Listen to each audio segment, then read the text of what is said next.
A pesar de ser una persona que tiene éxito en todo lo que emprende, una persona esta semana me expresó lo siguiente: soy un hijo deshonroso, insensato y una vergüenza para mis padres y mi familia.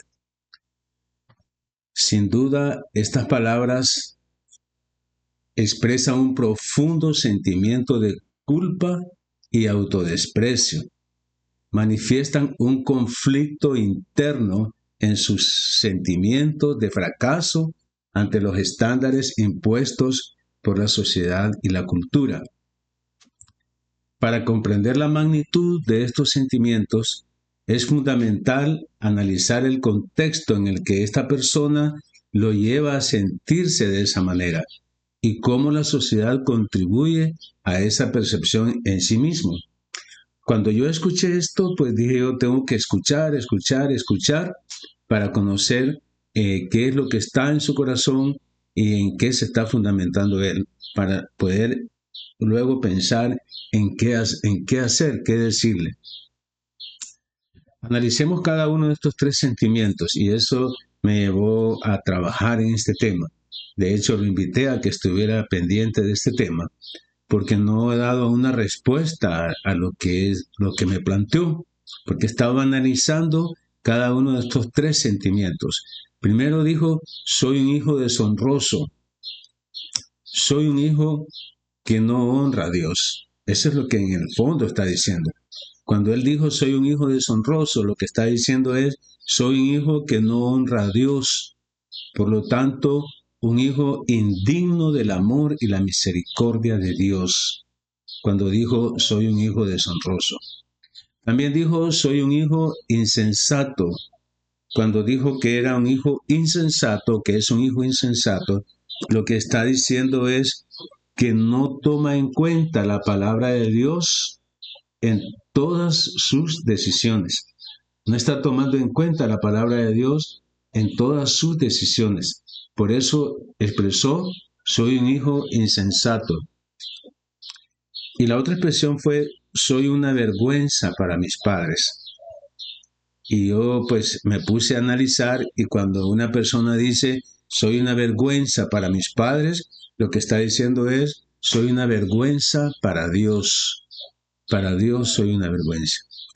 Y es que con estos tres sentimientos que expresó esta persona, que me expresó esta persona, la verdad es que todos los creyentes, ustedes y yo, nos vemos plenamente identificados. En algún momento hemos expresado estos sentimientos. Soy un hijo deshonroso, soy un hijo insensato, soy una vergüenza para mis padres.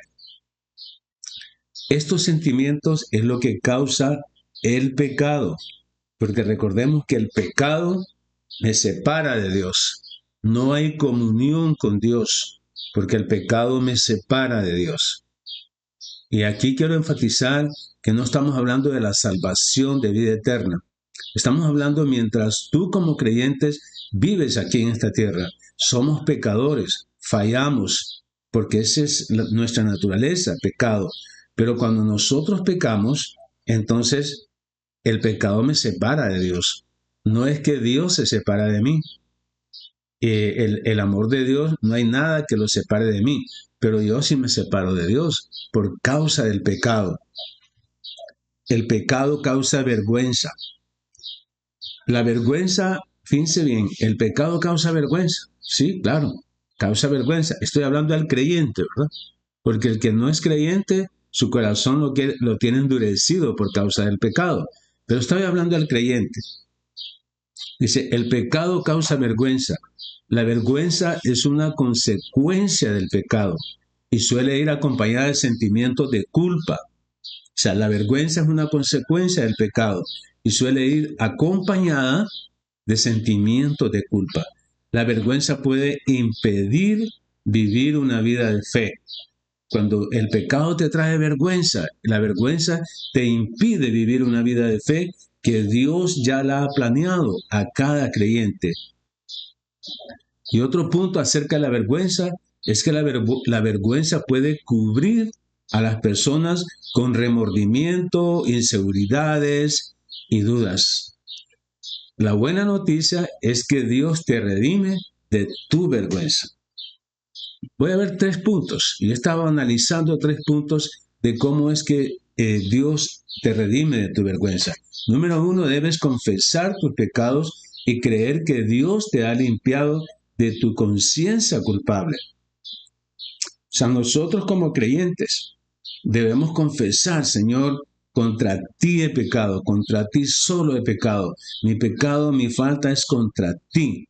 Debes confesar eso a Dios y creer que Dios te ha limpiado, porque el sacrificio de Jesucristo para limpiar tus pecados fue de una sola vez y para siempre. O sea, eso te va a ayudar a no sentirte avergonzado, a no tener esos sentimientos de culpa. Y número 2, Dios no deja en vergüenza a los que confían en Él. Jamás, jamás Dios te va a dejar avergonzado porque tú confías en lo que dice la palabra. No te va a dejar avergonzado. Y un tercer punto de cómo Dios te redime de tu vergüenza es que cuando alguien más te señale, cuando otra persona te señale y te hace sentir avergonzado, no debes avergonzarte, sino glorificar a Dios. Recordemos, siempre vas a ver personas que te conocen y te va a decir, y ese dice que es cristiano, y ese dice que es creyente, y ese dice que es líder de la iglesia, y ese es pastor. Si yo lo conozco, y te puede decir a ti en tu cara, y la misión de esa persona que te señala es que tú te sientas avergonzado. Pero ¿por qué te vas a sentir avergonzado? Si los que creemos en Cristo somos nueva criatura, somos hechos de nuevo, nacimos de nuevo. Entonces el que nace de nuevo no tiene conciencia del pasado. El pasado es parte de su historia, pero hemos nacido de nuevo. Entonces cuando venga alguien a señalarte por tus pecados y causarte vergüenza, tú no debes avergonzarte, porque tú has nacido de nuevo. Tú debes glorificar a Dios cada vez que esas personas te señalan, te critican y quieren hacerse sentirte avergonzado. Cristo y la vergüenza. Miremos la relación de Cristo y la vergüenza. Cristo puede cambiar la vergüenza del pecado por una vida que experimenta la gracia de Dios. Por la gracia de Dios soy lo que soy, decía Pablo. Todos conocemos quién era Pablo, perseguidor de la iglesia. Dice, el Señor cambia tu lamento en danza, en gozo. El Señor es el que transforma esa angustia, esa vergüenza, la transforma en danza, la transforma en gozo por tu pecado. O sea, que Él te da una vida que experimenta la gracia de Dios. Cada vez que tú te quieras sentir avergonzado por tu pecado, debes ver la gracia de Dios en tu vida, que a pesar de lo que tú eres, el Señor te sigue usando, porque el Señor usa personas como tú y como yo para que el reino sea conocido, el reino de Dios sea conocido. Toda la tierra será llena de su gloria, dice la palabra. Y el Señor usa a personas como tú y como yo. Y por eso, en medio de la vergüenza que te produce el pecado, tú debes experimentar la gracia de Dios. Recordemos que Dios le dijo a Pablo, en tu debilidad se perfecciona mi poder, en tu debilidad. Devolverte la identidad es lo que hizo Cristo en relación a la vergüenza por el pecado. Te devuelve la identidad, restaura tu honor y te levanta del quebrantamiento. Cristo hizo eso. En medio de esa angustia causada por la vergüenza causada por el pecado, Cristo te levantó de ese quebrantamiento. Él te devuelve la identidad tuya como hijo de Dios. Recordemos que a todos los que le recibieron, a los que creen en su nombre, le dio potestad de ser hechos hijos de Dios. Entonces, cuando tú te sientas avergonzado por tu pecado, entonces viene y recuerda que eres hijo de Dios, ¿verdad? Y él dice, porque yo he creído en Cristo y soy hijo de Dios, eso hace que yo me devuelva la identidad como hijo de Dios, restaura mi honor como hijo de Dios. El rey David escribió el Salmo 23, que describe lo siguiente, yo lo voy a leer textualmente, el Salmo 23, en esta Reina Valera de 1960, Jehová es mi pastor, nada me faltará, en lugares de delicados pastos me hará descansar, junto a aguas de reposo me pastoreará, confortará mi alma, me guiará por sendas de justicia por amor de su nombre.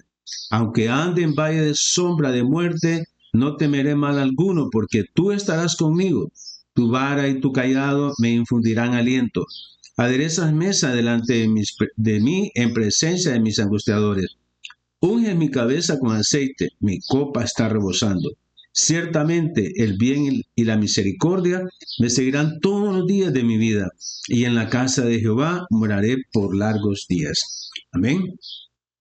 Y hoy hemos hablado en estas 2 semanas anteriores en los temas Jehová es mi pastor, nada me faltará. Ese fue el primer tema que hablamos sobre el Salmo 23. La segunda semana hablamos sobre el versículo 2 que dice, en lugares de delicados pastos me hará descansar, junto a aguas de reposo me pastoreará. Eso fue el tema del domingo pasado. Ahora quiero compartirles el Salmo 23:3 que dice, confortará mi alma, me guiará por sendas de justicia por amor de su nombre. Oremos. Señor, gracias. Gracias porque tú eres bueno y para siempre es tu misericordia. Gracias, Padre, por recordarnos esa decisión que tomó David. Jehová es mi pastor. Jehová es mi pastor. Nada me faltará. Y hoy queremos aprender sobre lo que dice en el versículo 3. Confortará mi alma. Jehová es mi pastor. Confortará mi alma. Me guiará por sendas de justicia por amor de su nombre. Gracias, te ruego, Señor, que nos hagas buenos oidores en este momento, que abras el corazón de cada uno de nosotros para que tu palabra entre a nuestros corazones. Eso es lo que es imposible para nosotros, pero es posible para ti, Señor, que abras nuestros corazones para que tu palabra entre a nuestros corazones. En tu santo nombre. Amén. Quiero leerles rápidamente las características de las ovejas, porque es importante, ¿verdad? Para creer que lo que David decidió, Jehová es mi pastor, entonces se estaba viendo como oveja.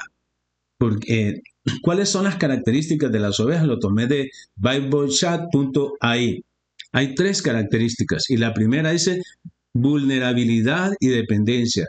Las ovejas son animales inherentemente vulnerables. Carecen de defensas naturales contra los depredadores y son propensas a vagar y perderse. Esta vulnerabilidad subraya la condición humana de necesidad espiritual y la propensión a desviarse del camino de Dios. Isaías 53:6 afirma conmovedoramente, todos nosotros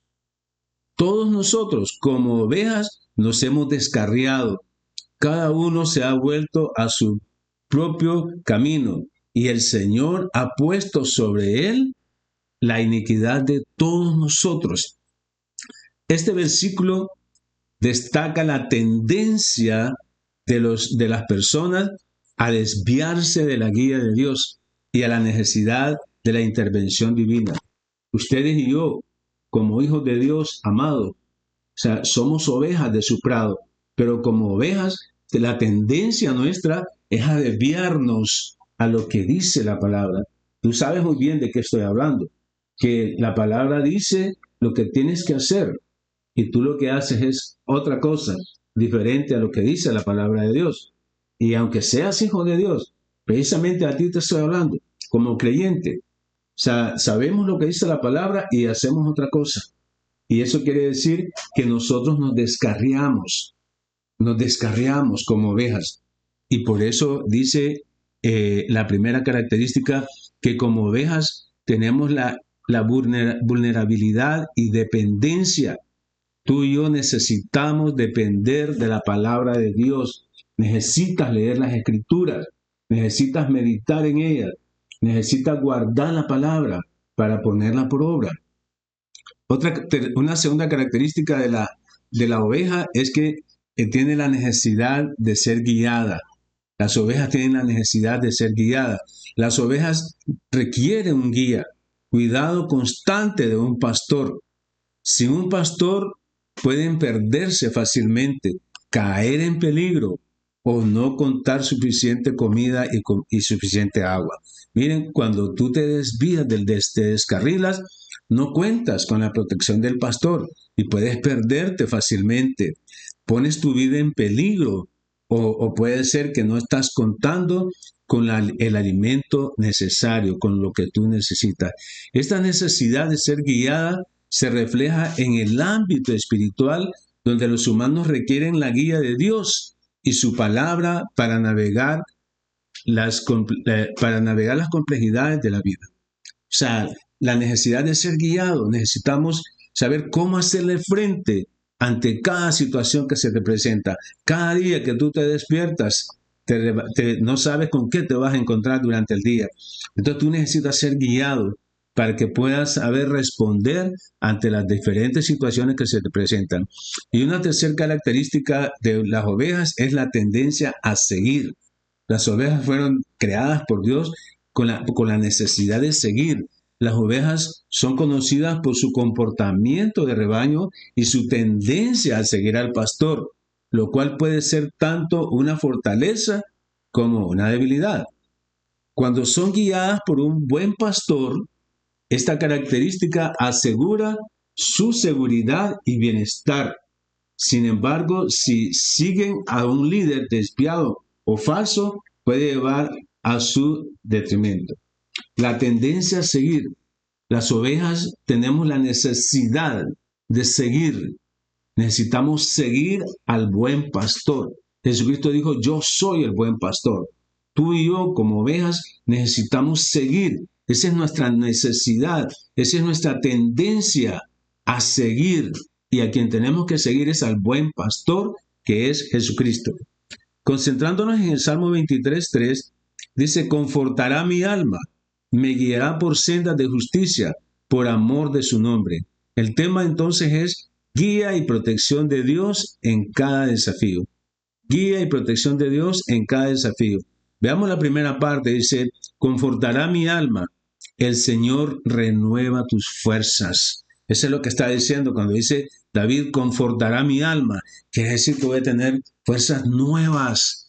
Cada día Dios me da nuevas fuerzas. Con cada situación que te acontece, es para que agarres nuevas fuerzas. No puedes agarrar nuevas fuerzas si no estás pasando por esa situación que estás pasando en este momento. O sea, esas situaciones te quitan, lo que te angustia, te quita fuerzas a ustedes y a mí. Cuando pecamos, decía David, contra ti solo he pecado, eso te quita fuerzas. Eso te aleja de Dios y te quita fuerzas, te genera sentimientos de culpa. Los sentimientos de culpa te quitan fuerzas. Y por eso David decía, confortará mi alma. Jehová es mi pastor, confortará mi alma. O sea, me da nuevas fuerzas. Él renueva mis fuerzas. Mi pastor es el que me da nueva vida, el que me da nuevas fuerzas. Él es el que me da nuevas fuerzas. No es que me reacomoda las de ayer, sino que son nuevas las fuerzas que me da para seguir adelante. Tú y yo tenemos la misión de alcanzar el mundo para Cristo, de evangelizar, de discipular, y tus problemas, tu pecado, tus sentimientos de culpa te desgastan. Y tú necesitas nuevas fuerzas. Necesitas entonces confesar con tu boca, Jehová es mi pastor, confortará mi alma. Él es el que me da nuevas fuerzas. Miremos lo que dice el Salmo 92:10. Pero tú aumentarás mis fuerzas como las del búfalo. Seré ungido con aceite fresco. Dice, confortará mi alma. Seré ungido con aceite fresco. Y está diciendo, pero tú, al Señor, pero tú, refiriéndose directamente al Señor, pero tú, no hay otro. Solo mi pastor aumentará mis fuerzas como las del búfalo para poder seguir adelante. El pecado no me va a detener, no me va a estancar. Los sentimientos de culpa no me van a estancar, porque mi pastor es quien me da nuevas fuerzas como las del búfalo para poder seguir adelante. Isaías 40, del 29 al 31 dice, Él da fuerza al cansado y multiplica las fuerzas al que no tiene ninguna. Los muchachos se fatigan y se cansan, los jóvenes flaquean y caen, pero los que esperan en Jehová Los que esperan en Jehová tienen 4 beneficios. Tendrán nuevas fuerzas, levantarán alas como las águilas, correrán y no se cansarán, caminarán y no se fatigarán. Isaías 40, del 29 al 31. Él da fuerza al cansado, al agotado por las situaciones de la vida. La misma iglesia te produce cansancio. Las mismas actividades de la iglesia te producen cansancio. Lo que tenés que hacer, los hermanos que no responden, que tú inviertes tiempo, pero tenemos que seguir adelante. Esas cosas me cansan, pero el Señor es el que me da fuerza al cansado y multiplica las fuerzas al que no tiene ninguna. Y esto quiero enfatizar, que esto va en contra de las matemáticas. Y los que saben de matemáticas saben muy bien esto, porque dice las matemáticas son exactas. Pero dígame si un número multiplicado por 0, ¿a qué es igual? A 0. Pero Dios no dice eso. Dice que Él multiplica las fuerzas al que no tiene ninguna. O sea, yo no sé, ese es el poder de Dios. Y esto quiero decirle a los matemáticos, salgámonos de la lógica matemática, ¿verdad? Todo número multiplicado por 0 es igual a 0, pero Dios no dice eso. Dice que Él multiplica las fuerzas al que no tiene ninguna. Los muchachos se fatigan y se cansan. Y dice, pero los que esperan en Jehová, o sea, si tú por tu pecado, por las situaciones que te producen angustia, pero a pesar de eso, tú crees las promesas que Dios tiene en su palabra. Y dice, los que esperan en Jehová tendrán nueva fuerza. Cada vez que tú vas a la palabra, con esos sentimientos de culpa por causa de tu pecado, con esa vergüenza que tú sientes por causa de tu pecado, con ese señalamiento que alguien te hizo para que te sientas avergonzado. Pero cuando tú vas a la palabra, confías en el Señor, esperas en el Señor, entonces vas a tener nuevas fuerzas. Levantarás alas como las águilas. Recordemos que las águilas necesitan fuerza porque van para arriba, van rompiendo el aire y se presentan hasta con tormentas y superan todo eso. Y así dice Dios que te va a dar nuevas fuerzas para que rompas todas esas adversidades, que en medio de esas situaciones tú puedas seguir evangelizando, tú puedes seguir discipulando, porque ese es el deseo de Dios, que todas las personas se salven y que lleguen al conocimiento de la verdad. También si esperas en Jehová, vas a correr, no te vas a cansar. ¿Verdad? La obra del Señor hay que correr y uno se cansa, pero cuando esperas en el Señor, en las promesas de Dios, entonces no te vas a cansar. Vas a caminar y no te vas a fatigar. Vas a tomar un descanso, pero no te vas a fatigar porque esperas en el Señor. Isaías 41:10 dice, no temas, porque yo estoy contigo. No temas, porque yo estoy contigo. No desmayes, porque yo soy tu Dios, que te esfuerzo. Siempre te ayudaré. Siempre te sustentaré con la diestra de mi justicia. El Señor es justo. Él dice, yo soy tu Dios. No desmayes porque yo soy tu Dios. Yo soy ahí.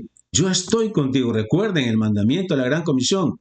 Vayan por todo el mundo, prediquen el evangelio, hagan discípulos. Y aquí yo estaré con ustedes todos los días hasta el fin del mundo. O sea que predicar el evangelio, discipular a las personas, eso no te debe de cansar porque el Señor está ahí. Y Moisés le decía a Dios, yo no voy a ir si tú no vas conmigo. Yo no voy a avanzar si tú no vas conmigo. Y Dios dice aquí que Él está conmigo. Emmanuel, ¿verdad? Dios con nosotros. Siempre te ayudaré. No hay un momento en donde Dios no te va a ayudar. No hay un momento en donde Dios no te va a sustentar.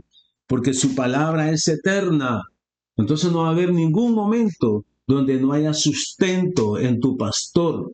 Porque la palabra de Dios es permanente. Tú vas ahí y encuentras el pasto verde y fresco cada vez que lo busques. Por eso dice, siempre te sustentaré. Y el otro punto es, me guiará por sendas de justicia. O sea, ya vimos el primero, ¿verdad? Dice, confortará mi alma, me va a dar nuevas fuerzas. Y ahora me guiará por sendas de justicia. O sea, no es por tus propios caminos que te va a guiar, es por los caminos de Él. Recordemos que Jesucristo dijo, yo soy el camino.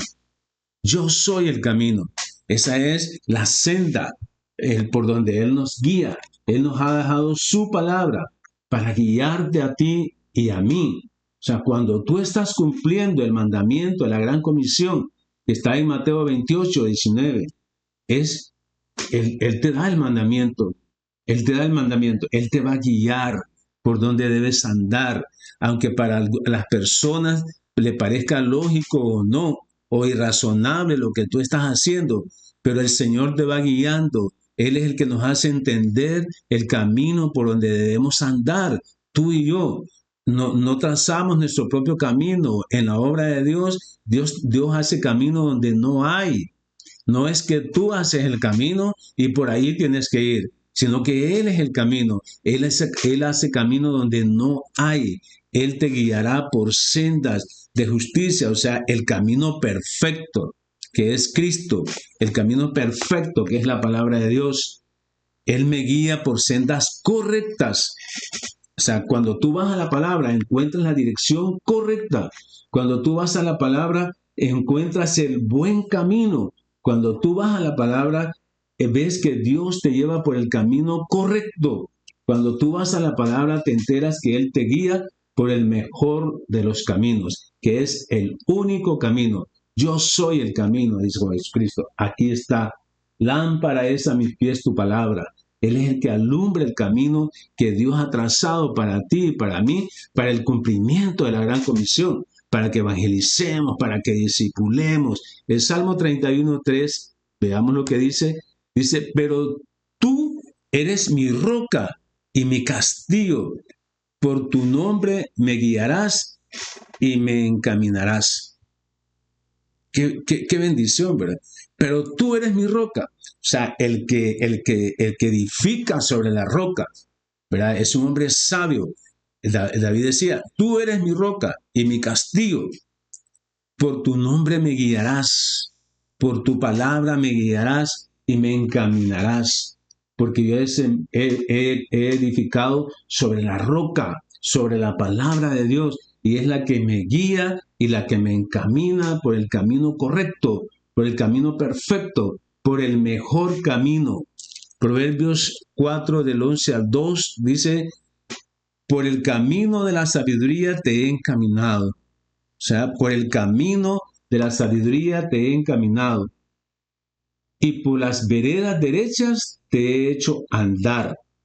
Cuando anduvieres, no se estrecharán tus pasos. Y si corrieres, no tropezarás. Recordemos que el que no lee la palabra no sabe ni siquiera dónde pone los pies, ni siquiera conoce el camino. Y por eso no sabe dónde pone los pies, porque no conoce el camino. Dice Proverbios 4 del 11 al 12.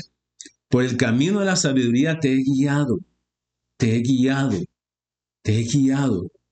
Cuando tú no sabes para dónde vas, toma cualquier camino. Entonces, toma cualquier camino porque no sabes para dónde vas.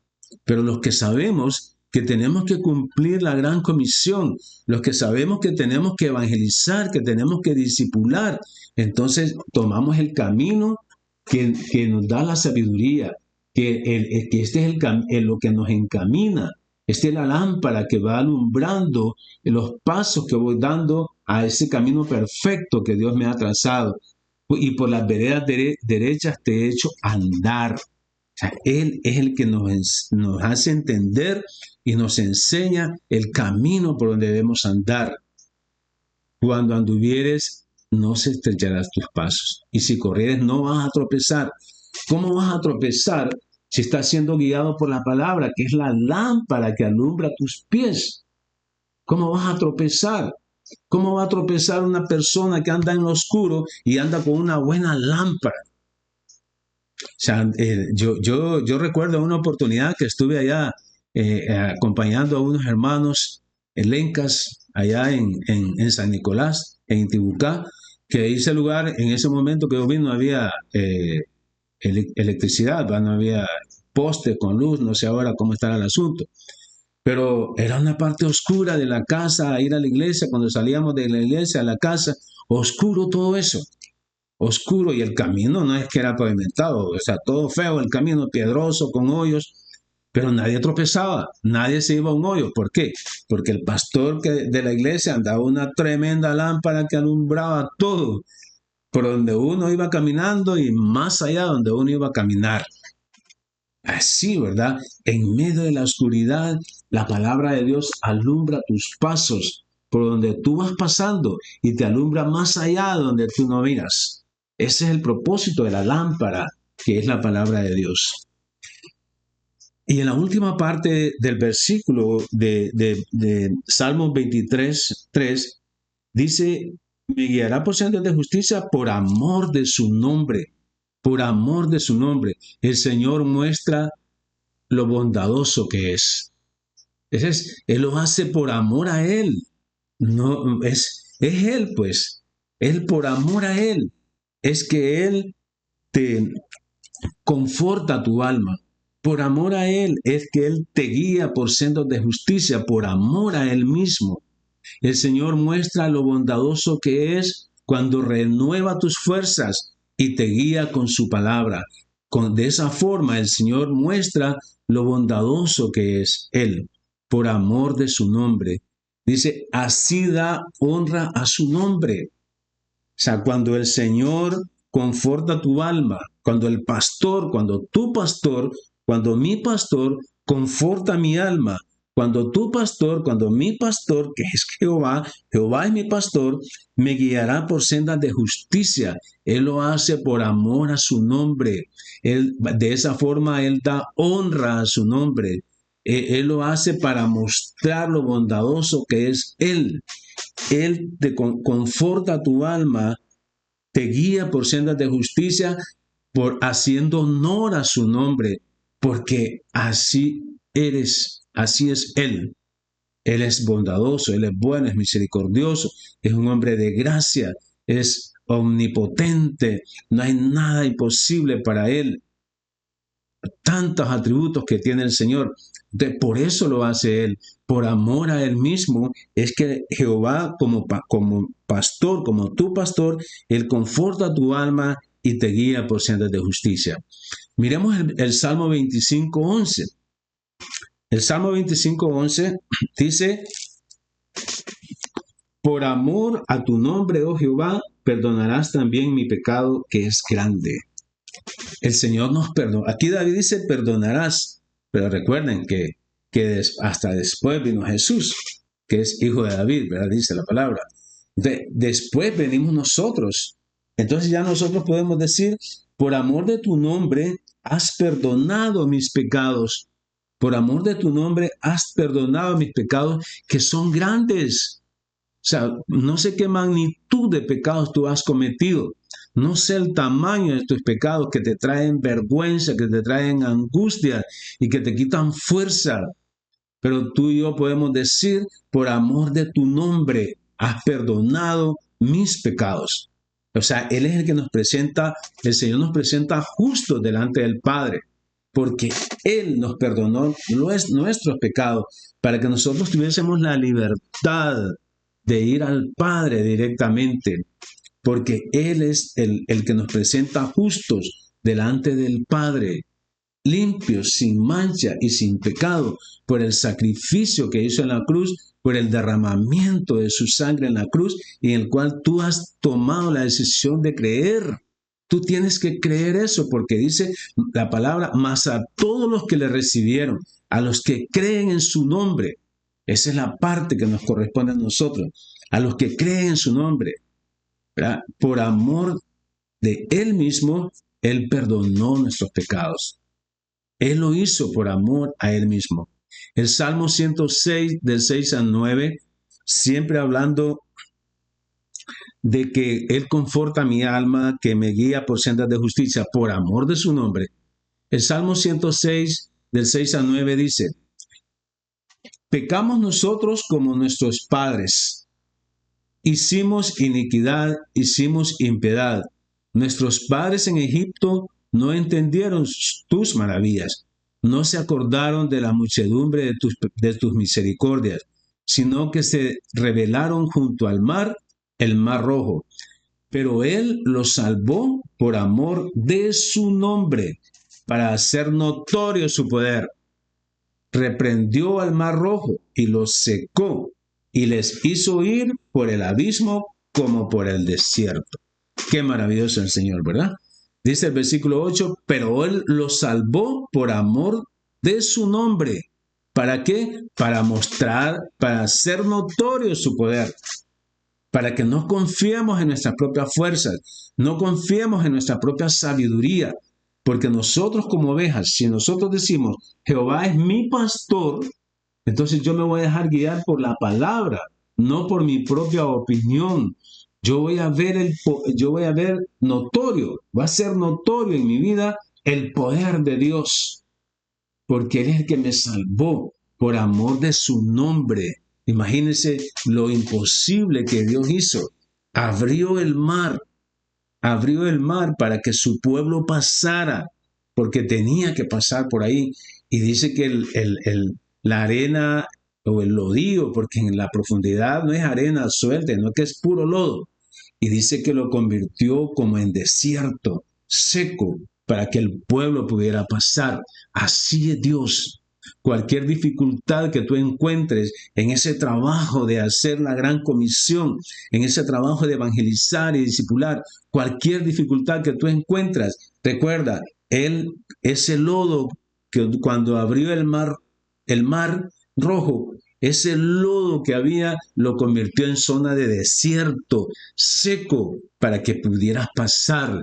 Eso es lo que pasa con nosotros. En medio de esas dificultades en tu iglesia, en las comunidades que tienes que ir a evangelizar, en tu propia iglesia, cuando estás discipulando, las dificultades que te encuentras, ese es la oportunidad que Dios te está mostrando, que esa dificultad Dios abrió el mar rojo, ese lodo lo convirtió en tierra seca, en esa suelta como el desierto, para que tú puedas pasar. No hay nada que impida, no hay ningún pecado, no hay ningún sentimiento de culpa que te traiga a tu mente, que te va a detener para que tú sigas adelante. El Señor abre camino por donde no hay. Lo demostró, reprendió el mar rojo y lo secó para que el pueblo pasara. Así va a pasar con esas dificultades que tú tienes, que ves que te impiden el cumplimiento de la gran comisión, evangelismo y discipulado.